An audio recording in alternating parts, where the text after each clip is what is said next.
Hi mga ka-Bible, Friday today at meron akong Bible verse na gustong i-share sa inyo ngayong araw from the book of Mateo chapter 7 verse 7 hanggang 6. So ito yung mabasa natin. Paghatol sa kapwa. Huwag kayong humatol nang kayo'y di hatulan, sapagkat hahatulan kayo ng Diyos ayon sa paghatol ninyo sa iba, at susukatin kayo ayon sa panukat na ginagamit ninyo sa iba. Bakit mo pinapansin ang puwing sa mata ng iyong kapatid, ngunit hindi mo pinapansin ang trosong nasa iyong mata?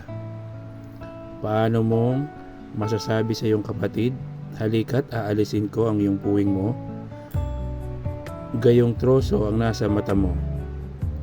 Mapagkunwari, alisin mo muna ang trosong nasa iyong mata, at sa gayon makakakita ka mabuti at maaalis mo ang puwing ng iyong kapatid. Huwag ninyong ibigay sa mga aso ang bagay na banal. Baka pagkatapos ay kayo pa ang balingan at sakmalin nila. Huwag ninyong ihagi sa baboy ang inyong mga perlas, sapagkat yuyurakan lamang nila ang mga iyon. So, yun po yung mensahe sa atin ngayong araw na Mateo chapter 7, verse 7 hanggang 6. Chapter 7 hanggang 6. So, keep safe, God bless, and always remember, Jesus loves you. Bye-bye.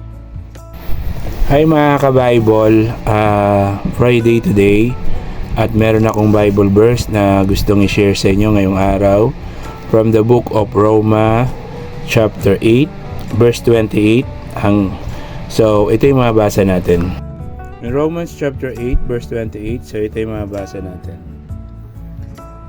Alam natin sa lahat ng bagay ay gumagawa ang Diyos para sa ikabubuti ng mga nagmamahal sa Kanya, silang mga tinawag ayon sa Kanyang layunin. So yun po yung mensahe sa atin ngayong araw ng Romans chapter 8 verse 28. So keep safe, God bless, always remember, Jesus loves you. Bye bye.